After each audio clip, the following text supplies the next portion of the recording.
1 Corinthiens au chapitre 13. Quand je parlerai les langues des hommes et des anges, si je n'ai pas la charité, c'est-à-dire l'amour, je suis un airain qui résonne, une cymbale qui retentit. Garde-nous, Seigneur.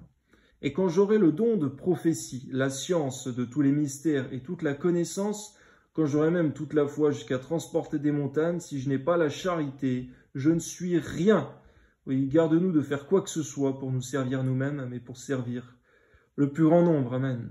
Et quand je distribuerai tous mes biens pour la nourriture des pauvres, quand je livrerai même mon corps pour être brûlé, si je n'ai pas la charité, cela ne me sert de rien.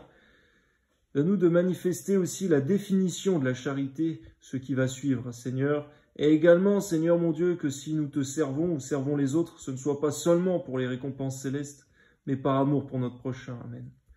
La charité est patiente, elle est pleine de bonté. La charité n'est point envieuse. La charité ne se vante point. Elle ne s'enfle point d'orgueil. Elle ne fait rien de malhonnête. Elle ne cherche point son propre intérêt. Elle ne s'irrite point. Elle ne soupçonne point le mal. Elle ne se réjouit point de l'injustice, mais elle se réjouit de la vérité. Elle excuse tout, elle croit tout, elle espère tout, elle supporte tout. Donne-nous de comprendre que c'est aussi, Seigneur, la définition de la charité dans ta parole. Amen.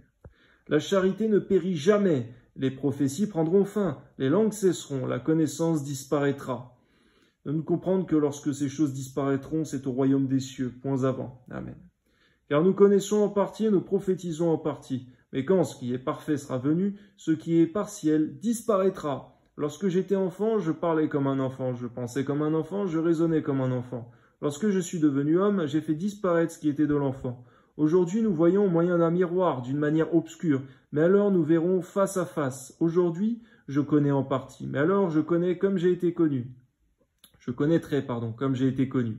Maintenant donc, ces trois choses demeurent, la foi, l'espérance et la charité. Mais la plus grande de ces choses, c'est la charité. Amen, Seigneur. À toi et toi seul soit toute la gloire, Père très saint, de nous de méditer ardemment et régulièrement sur ce chapitre, Seigneur. Amen.